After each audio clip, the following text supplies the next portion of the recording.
Hey guys, and welcome to another episode of A Letter to My Younger Self. Today we are shooting at 020 restaurant at Kitsuru. I will leave them linked down below in the description box in case you're looking for a plan for the weekend. This has to be it.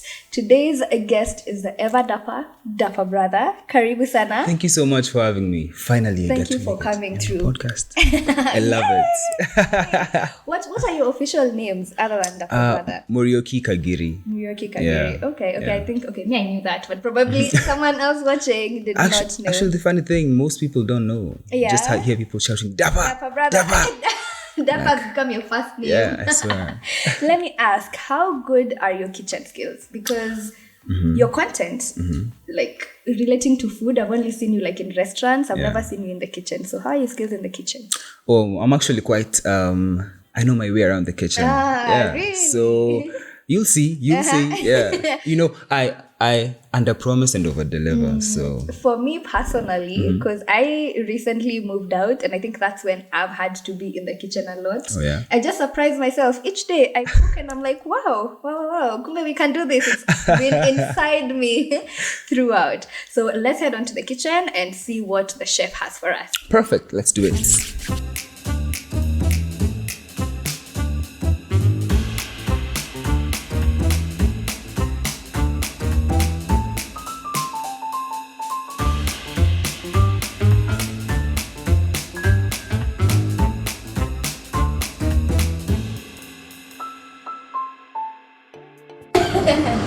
So we are in the kitchen with Chef. Chef, introduce yourself. My name is Chef Ken, Okay.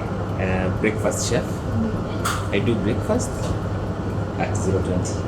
Awesome. So the chef today is going to show us how to plate food, and then me and Kags are going to go head to head to see who will plate their food best. So we can go ahead. After you have produced your food, the best part, the most important part is how you present your food to the guest. The eye-catching, it should be eye-catching, it should be appealing. No matter how much you have done, but food presentation is the key. So we have some rules. When you're presenting your food, number one is where the protein should go, where the starches should go, and where the veggies should go. Okay? So the proteins should come on one side, which will be facing the guests. And then the starches, and then we have the veggies. So we have our food back here. Grilled tomatoes here, some veggies. We have 2 fried eggs, and we have some potatoes. So the ball is on your pot. We choose the eggs here. We have several, a variety. We have the oval ones. So you choose what you feel like this is best for breakfast. Awesome. Yeah. Okay, she wanna.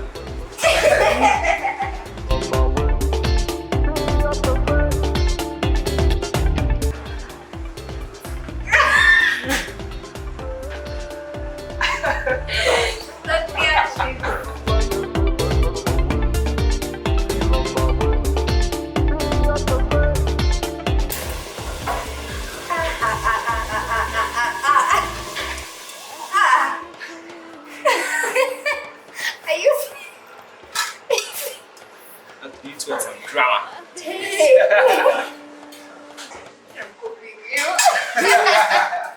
have quite a lot of space to work with.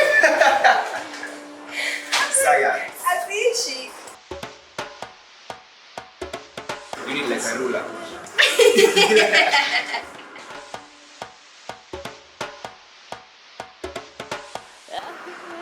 Like every time I look up and look at his, it's better. I'm like, my God. I've been waiting for you. I'm so sorry.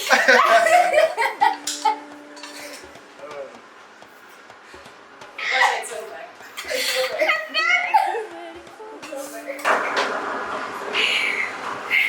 Perfect. I've been waiting for you. Copy but to change Gina.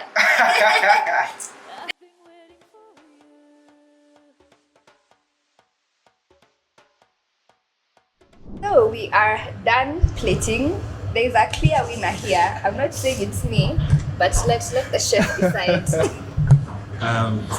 From the look of things, you've done a good job, both of you.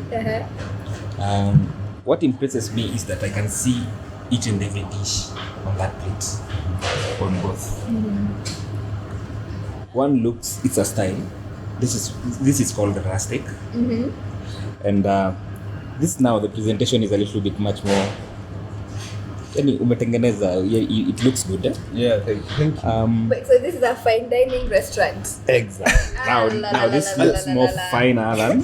Alafu ni kibanda. It's not kibanda.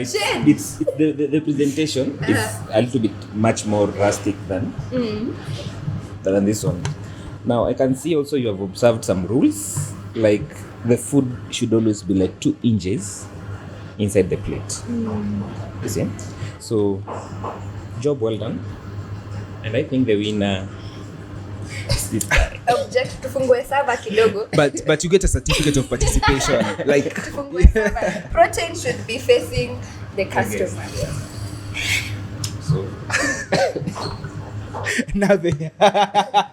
Cut the camera better. it's a good job. Thank you. All right, thank you so much, chef.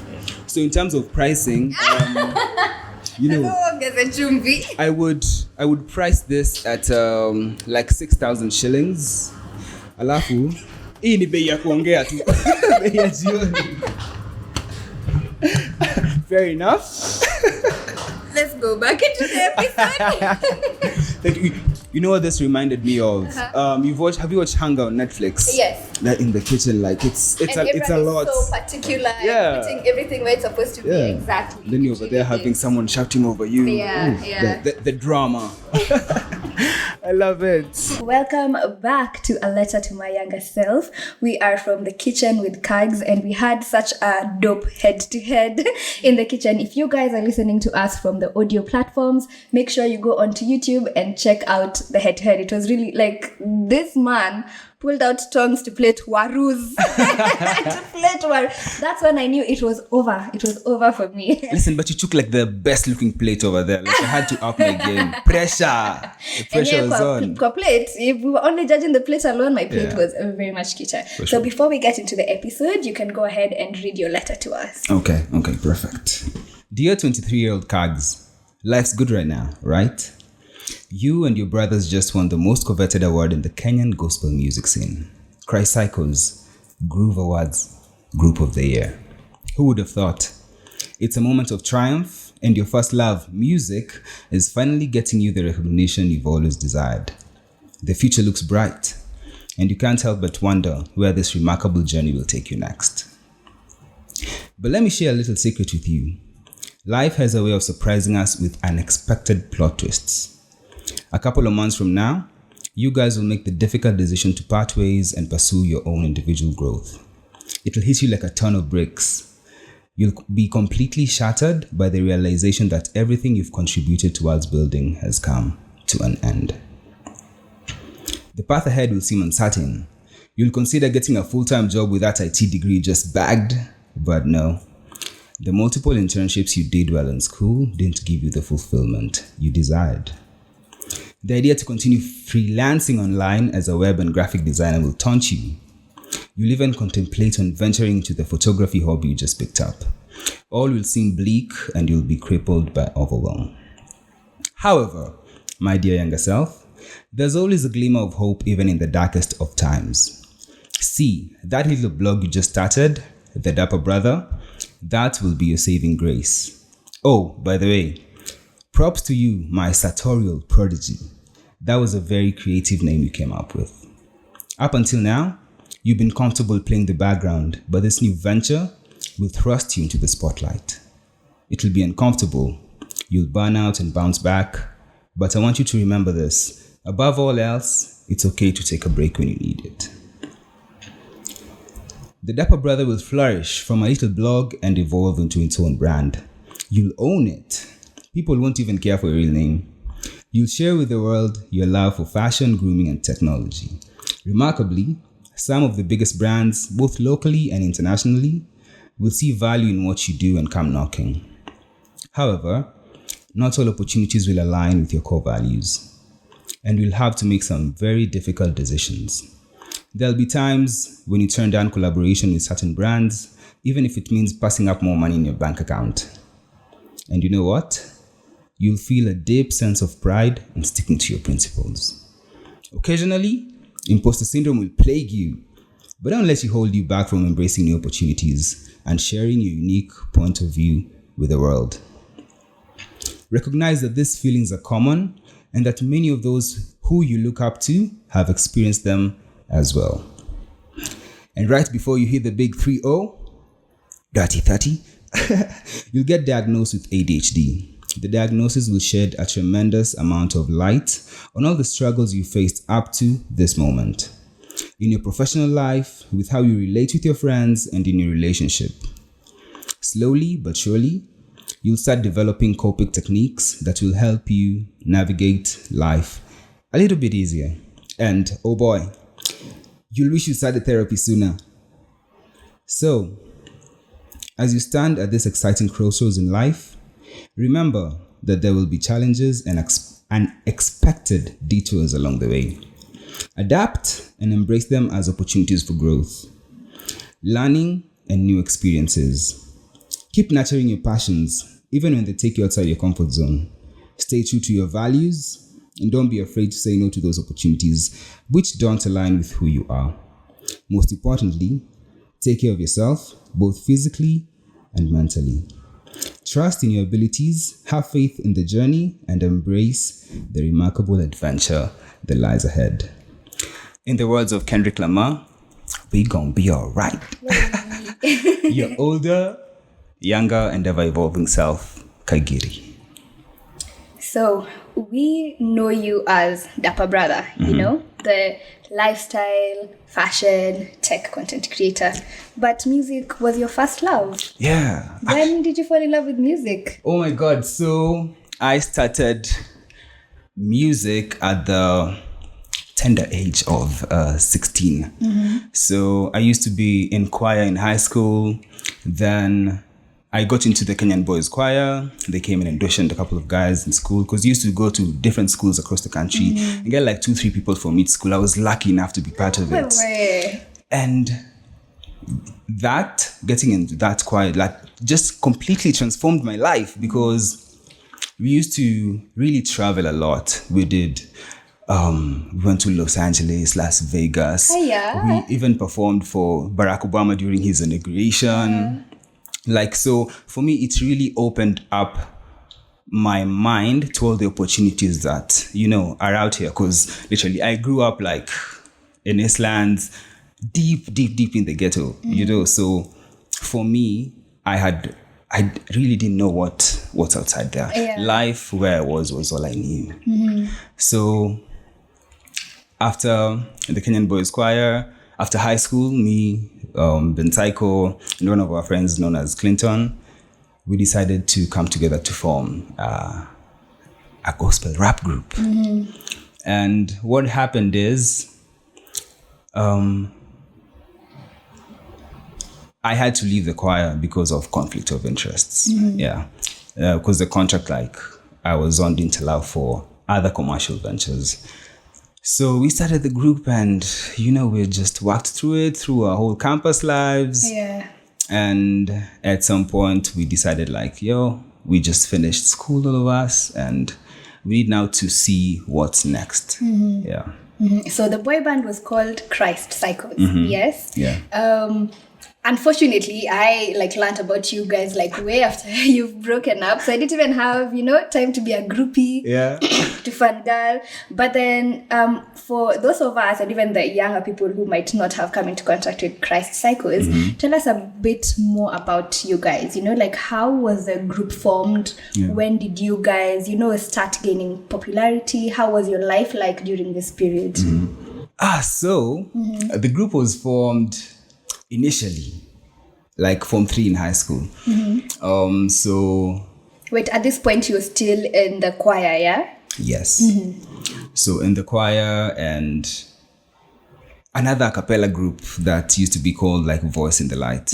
Actually, like the founding members, it's been in Upper Hill School since like what 1990 something. Yeah, like everyone who's been in the music industry from Upper Hill like has been in that. Choir. That group. Yeah, starting from. Do you remember Votaries? Ama hiyo ilikupita. Hiyo ni Cowboys to Men. Yeah, ilinipita. Yeah, the age difference is showing. Yeah. So Votaries like were a very like early group. Then Sauti Soul as well. Antonio Soul. Like most of them have been like it's part of a group that goes on like generations for generations. So I was in that. Then there was this day we had I think it was a cultural day. And Ben was performing with some other friend of his. So Clinton actually came to me, was like, hey bro, so we write a song and then we go on stage. Yeah. Singing it. So we wrote a song the Friday because there was no way we were going to let go. Unajua venye mko high school, like, you know, you just want, it's a funky, unataka kuonekana. Yeah, you must be seen. We must be seen. So what happened is we wrote a song, then we asked Ben like to be in his set. So we did that. And then after high school, Ben was like, actually, like, you guys, we come together and just do this thing because I feel like we have some good chemistry. So like after high school, Ben came and called us up. He was like, yo, I feel like we have really good working chemistry. Let's just do this thing.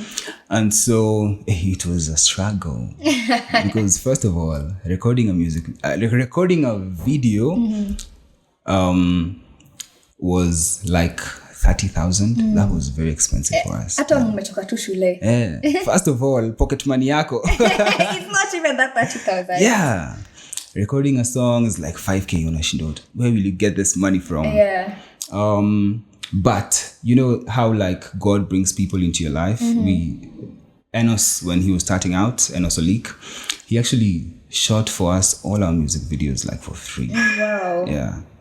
Like he really bought into our vision as well. Yeah. And also being also in the same high school. He was our bully. He was like a couple of years ahead. So we managed to work through it. But over time, you know, we really got to understand ourselves better. The thing with fashion actually developed it from like trying to style the group. We had a very amazing dynamic working where like Ben was the PR head for the group. I did the styling. Then Clinton used to do like logistics, music. He used to ensure everything is in order. So having that helped us really, really grow. I remember there was this time. You remember when Techno came into Kenya? We wrote to them a 25-page proposal for product placement.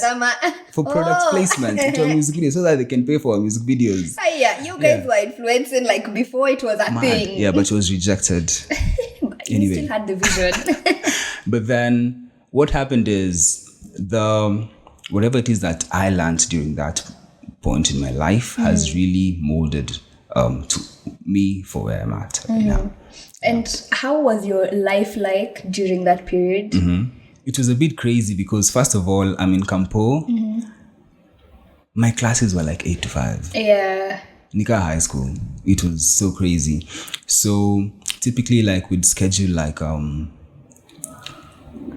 studio time outside of those hours. And then I used to be all the way in Rongai. Wow. Yeah. So what happened is at some point we decided, let's just move in together so this can be a bit easier. Yeah. But it was pretty interesting, you know, because me, like I'm an introvert. And so being in that dynamic where like you guys need to go places to perform, you need to go for interviews, really made me uncomfortable. And so then how were you now dealing with the fans? Because I can imagine, like at that age, you're young, you have girls and guys, your age even younger. How did you deal with all that attention at that point? And for me, I loved it, of course, but I really never let it like get to my head or anything. But it used to be exciting. A lot. But actually honed most of my people skills from that place. But then now fast forward, and unfortunately you're around 23 and the boy band is breaking up. And you say that it hit you like a ton of bricks. So now at this point, for how long had the boy band been together and why did you guys decide to break up? Okay, so we'd done a 5-year proper run at that point, and the reason why we decided to break up was because it really became harder to work, to go for recording sessions, shoot, go for concerts and stuff. And so Ben was completely very passionate about the music, and honestly we felt like we were really holding him down at that point. So we'd had even that conversation before, so it wasn't something that was immediately. And why I say it hit me like a ton of bricks is because when we were having that conversation, I wasn't ready. Nilikuwa nasema tutaongea tu hivi alafu probably down the line we'll change our minds. Yeah. But then when the realization hit me that this is it, I was so what next? Yeah, because I'm not in school anymore. I need to find a way just to survive. Now you're thinking of, what next? Yeah. And you're thinking about your IT degree, web designing, even photography. But then you didn't mention a solo career, a solo music career. Yeah. How comes it wasn't, an option at the time? Was it that you just didn't want to be in the spotlight by yourself? Is it something that you were uncomfortable with at the time? I think later on in life, I got to learn that for me, it was imposter syndrome. I just never felt good enough. Yeah. Yeah. Even nothing validated how I felt about my talent. Even being in the Kenyan Boys Choir, I really never felt like I was good enough. But situation kwa ground is different. Yeah. So I didn't consider going solo at that point in time because I just had those deep-rooted feelings. The imposter syndrome was real. Exactly. And I came to learn about it later on. If I knew about it then, I'd have probably made a different decision. Yeah. But then you know what? Regardless, the Dapper Brother is now formed and you're out here having to do things solo. Yeah. Regardless, how was the Dapper Brother birthed and how did you come up with the name? Because you sound very proud of the name. So we want to know how it came up. I am actually. So what happened is I mentioned in my letter that I did a couple of internships. So what happened is there was this time I was at Kenshin, and then the dress code was a bit formal, and me I used to dress however I want To express yourself. Yeah. So I'm over here. I'm wondering so what should I buy? What should I wear? So I stumbled upon Pinterest. So I saw a couple of content creators I Am Gala. He stopped creating content for some reason. I don't know why. And I wondered is there a Kenyan version of that? Version doing that. And at the point she was just a Kenyan stylist. The industry was saturated with Joy, This Is Us. Yeah, so a lot of women they had and been men. doing that for a proper period of time and they were doing it really, really, really amazing. So I was okay. So I just started dressing up, taking photos of myself, having friends take photos of me, posting them on, that time it was Facebook. Then I started developing as interest for web design. So I built my first blog from scratch. I was so I took it as a project to hone my skills. Yeah. And so I took all those photos I'd taken before and decided, hey, let me just try this out. So the Dapper Brother was a passion project for me. Yeah. I rarely even used to share about it and whatever. I just use WhatsApp. Those WhatsApp groups that you're in with your friends. Yeah. That's where you used to send them. So I just started sharing them out on social media and stuff, the blog posts. Then I got into YouTube at that point, but YouTube hadn't really picked up. You guys were the OGs of YouTube. Yeah, I think my last post on YouTube is in 2018. So I did a couple of vlogging stuff. I'm really big on self-growth. So I really wanted to learn how to edit. So most of it was just from a point of passion. And at that time, influencer marketing hadn't really picked up. I didn't know anything about it. Yeah. And so over time, I think my first validation of what you're doing is right was, I think, in around 2017, 16, 17, I think, around that time. Julie Gishuru had a clothing brand at that time called Mimi. So he had like a bloggers competition and stuff. So they had like over 200 submissions and I was the only guy.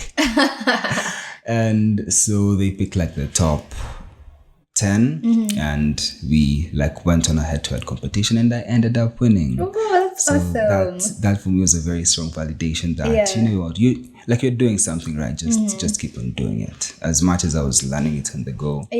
Just keep going. Yeah. And what about the name? Like, how did you come up with The it? Dapper Brother. Yeah. So when looking at other content creators around the world, I found like mostly at the time they were using like a persona that embodied their brand and who they were. So literally when I'm brainstorming, I write down a whole lot of names. Yeah. So rather a whole lot of words. So there was Dapper, there was sartorial, there was what's the other one? It was an Italian word that I forget.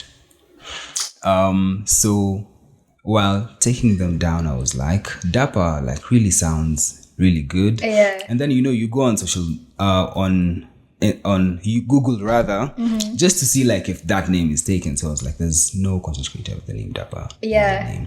The only company that had the name Dapper, the Dapper Brothers rather, was an Australian marketing agency. So the word Dapper means like well kept, polished. I felt like that would be a great name. And then brother is like bro, like, my brother. So it's like the Dapper Brother. No, but it's really Sounds catchy. perfect. It's definitely a catchy name, and I can, imagine how it's really, really stuck. Because even out here, when the guy was coming to say hi to you, he didn't say hi, Kag. He said Dapper Brother. Dapper Brother. So it has really, really become like your second name, or now even your first. Exactly. And then the funny part, I mentioned the Australian marketing agency. So I think around 2 years later, my blog had like passed their rankings on Google search. So they were like, we'd like to sell you our domain because they're so similar. They emailed me and then they were asking for like, I don't know, like $3,000. Yeah. I was like, I don't need this. I'm like, I'm good. Keep that it. That is mad. Yeah. That is crazy. That should have been another like point of validation for you truly. Exactly. Yeah. And how was it like going from doing things as a group project to now going solo? How was that transition like? It was extremely uncomfortable and nerve-wracking because when you're in a group, you divide The things work. to do. You divide the work, and now when I had to do it by myself, over time, it's really made me get burnt out because I was literally doing everything, like top down admin, creative strategy, taking my own photos, editing my own photos, editing my own videos. But how I look at it is I really learned a lot about my creative aesthetic during that whole process. And now even when I'm working with other people, I know how to ask for what I need. You learned what you like through that entire process. But burnt out, I think I took like a 2-year break at some point between 2017 and 2018. You were just like, I need time. I just need time. So what would you say are some of the core values of Dapper Brother as a brand? And what are some of the brands that you've had to, turn down because they don't match your values? Okay. So like my core values are honesty, integrity, and also political correctness.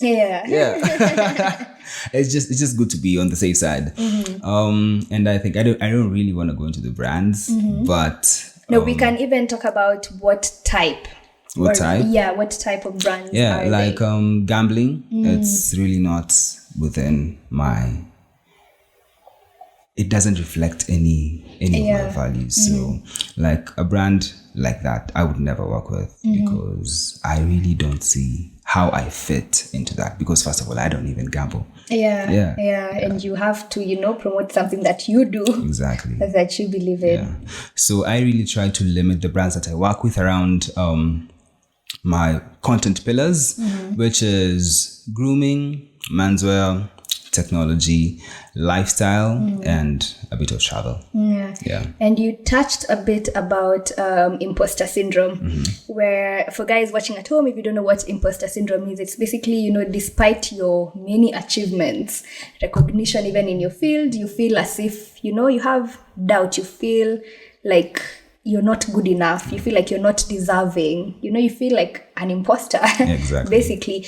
So how did imposter syndrome manifest for you? And of which we've talked about one of them, which is with the music and why now you didn't go solo. And how do you get over it? I think you never really get over imposter syndrome. In fact, the psychology community changed it from being called imposter syndrome to the imposter phenomenon, because a syndrome looks like a bad thing. But the imposter phenomenon is really a place where you're doing the best that you can, but based on how things around you are, you feel like you're not in the right place. Yeah. And what happens is, most times, especially if you're a high achiever, you'll always feel like you don't belong. Yeah. Because we have our, there's always that like negative voice speaking to you, which sometimes tends to like kick you down. Yeah. But I think therapy really helped me to learn how to navigate it, learn how to recognize some triggers and how to work around them. So I don't necessarily think like it's a bad thing. It's just a feeling that you'll always have. And if you don't have it, probably you're the imposter. But, it's completely normal to feel that way. And over time, we just learn how to recognize those feelings and block out the noise. Little did you know, but at the time you were also battling ADHD. ADHD stands for so ADHD is attention deficit hyperactivity disorder. So basically it manifests itself either with the attention deficit bit or hyperactivity. For me, it's not the hyperactive bit, it's just the attention. Area.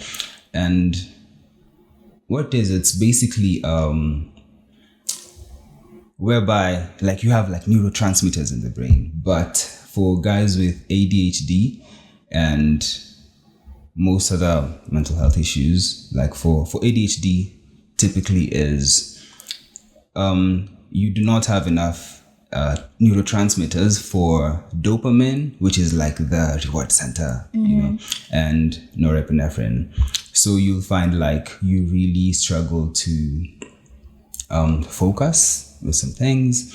Probably you'll be very impulsive because you want that quick dopamine. And also guys with like ADHD sometimes are predisposed to addiction to some extent. And growing up, I really never thought that was an issue because I grew up in a home where there was a lot of structure. I knew where I needed to be, what I needed to do. I went to school, in 844, there's a lot of structure as well. But now moving on to campus, like you get to this point where like it's you now, you get to decide. And I really struggled during that period. I didn't think about it too much, but it was like, Nico too easy. So over time, when things got a bit overwhelming in my work and in my life, I went to therapy. And like after the first session, my therapist, he's actually a clinical psychologist, he was like, I think during your next session, we need to evaluate you for this. So yeah, that's how I found out. Yeah, so what led to your evaluation? See, at when you ulijipeleka, you didn't think might be ADHD. Imagine, you were in though. for therapy. Yeah, so like I was just talking to a friend of mine, and she was telling me about her experience with therapy. Then she was like, "By the way, so you went there?" 'Cause, Yeah. Like after talking to her, she was like, "Imagine just go." So I was like, "Okay, refer me." So I went for the first session, not expecting anything. Yeah. You know, just having that conversation, and really, I never expected it. Are you still going for therapy? Yes, although over time, it's rather during the first couple of sessions, like I went like continuously, but over time, you know, he was like, "Come see me on a need-to basis." Yeah. And how has your therapy experience been like? Because I feel like say every single episode someone comes here, it's like they're telling me, "Can you go to therapy, ma'am? Can you try it?" Oh my God! For me, it was completely eye-opening because it brought a lot of self-awareness for why I do the things I do and why I act the way I do. Yeah. So it also helped me notice some negative traits that I have that I probably didn't think were negative. Yeah. And also how to work around them and probably think through things from an outside perspective, because like how I look through things and how I act might necessarily be based on trauma. And now that even you've mentioned it, like looking back, what are some things that you used to do that now you can attribute to ADHD?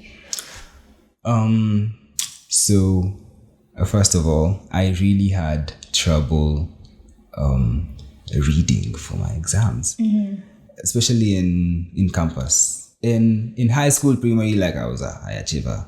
There was no problem there. But now in campus, that thing was so boring. Like, why am I sitting down for 3 hours to read for an exam, whereby like I know some of the topics around it. So like aside from that, I think one thing with people who suffer from ADHD is that when you like something, you tend to hyper focus on it. And for me, it manifested in all this creative interest that I had. So photography, I did it to some extent. I was like very invested in it. When you like something, you tend to go all in. Yeah. And even when starting the blog, when I was building my website, like all the skills that I've developed over time are due to the hyper focus bit. So at least that's a good thing about it. Yeah. And also how it manifested itself again. The internships I did, they were very repetitive. Like you go to the office, you're doing the same thing today, tomorrow, the other day, and for me it wasn't fulfilling because there was no a bit of like difference in routine. It was just the same thing over and over. Let me tell you, I'm sitting here, I may have already self-diagnosed. I'm like, by the ni kama hata mimi niko na hii kitu. Nikichunguza, nikiangalia hivi, it's like, but then... But that's like the first step, like self-diagnosis. I skipped that point because I thought from like what I was reading, I didn't really relate with it. Yeah. But from the diagnosis, I got to understand that it manifests differently with people. Yeah. And you've already mentioned a bit like the hyper activeness makes you really focus on things. Yeah. But apart from that, is there anything else that you'd say you're really good at because of the ADHD?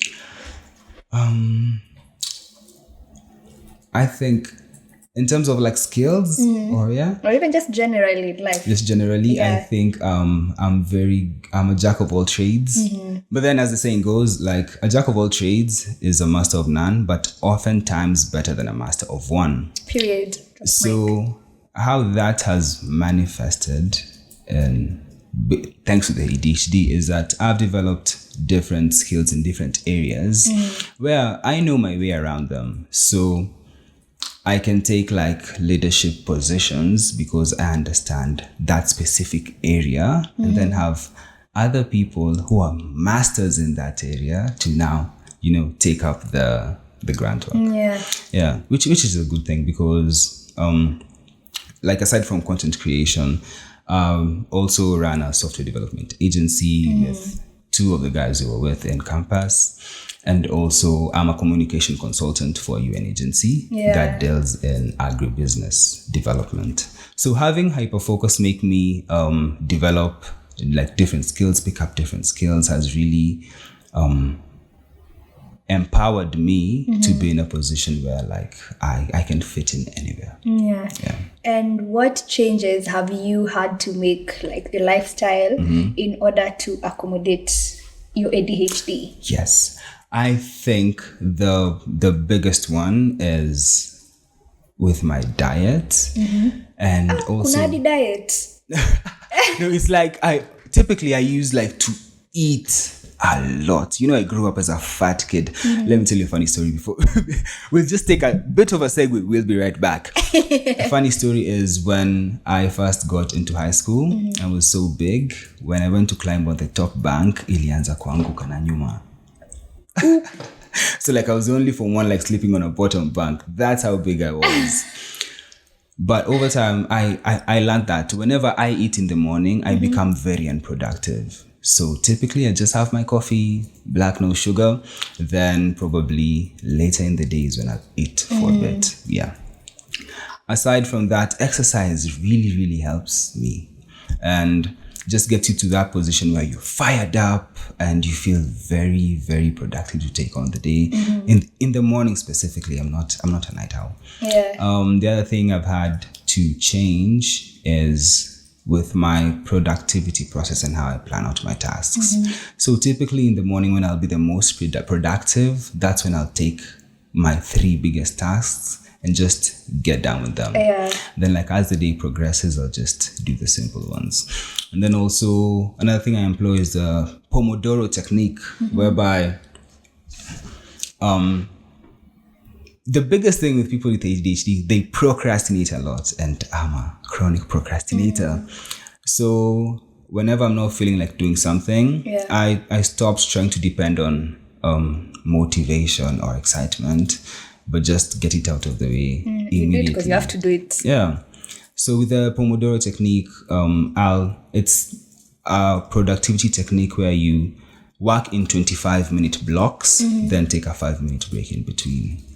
So typically I'll just put like 25 minutes into one task. Yeah. If I don't feel like, this is not working, I'll move on to the next one after the break. But most times I find that after the 20-25 minutes, I'm gone into a zone of like focus.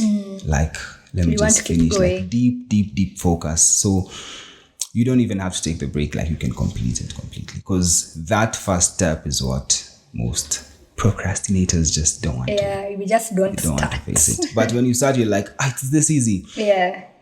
And it gets really, really crazy because sometimes with hyperfocus and, chronic procrastinators, you always know you'll get this task done no matter what. Yeah. You'll do something that would have taken you, say, a day in 2 hours because you've just gone into that zone of your dopamine levels are up. Yeah. You have a deadline and it must be met immediately. Yeah. So that's something I really trying to avoid. Yeah. Yeah. Okay. I'm still just here self-diagnosing because I'm like, first off, the way you've mentioned the work technique where you work for 25 minutes, do you know that is how I've always worked? Because if I do not work like that, I'm not going to get anything done. I love it. So it's literally like I have to work. I know, just a bit more time, then I'm going to take my break. Yeah. So I'm just here like, starting to piece together then it is. And do you find with that, how do you handle distractions? I just get distracted. You just get distracted na hii imeenda. Hey, Same. Especially like if I sit like this, 1 or 2, I've gotten into TikTok. Just know it's over. Until now, I'll be like, okay, so now since I've already started the TikTok for the remaining of the next 25 minutes, I just do TikTok. And then at the top of the hour. That's when I'll go back into it. So yeah, ikiseme swim. But I really relate to that. Yeah. But like for me, like most apps, aside from like email and messages, notifications are completely off.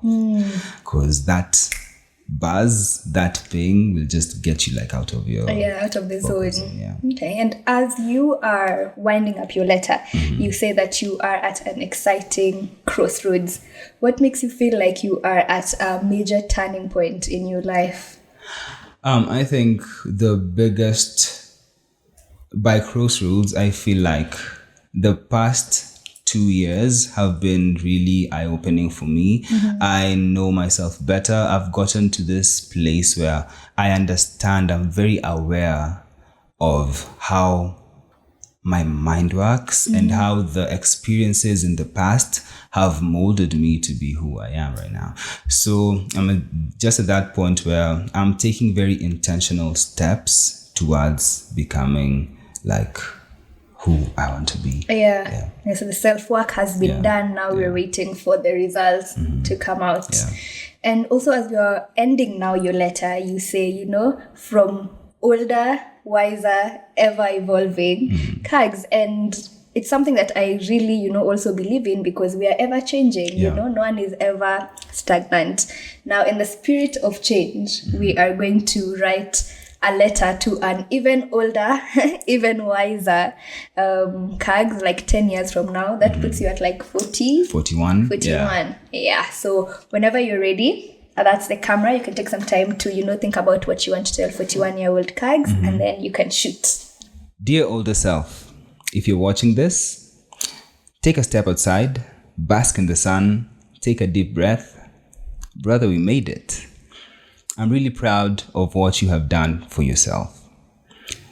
I'm proud for all the wins, milestones, and triumphs that you have had. I'm really proud of you for all the wins you've had, the milestones and the triumphs, the hurdles you've navigated, the murky waters you've waded, the mistakes you have made, and all the decisions that have led you to this moment.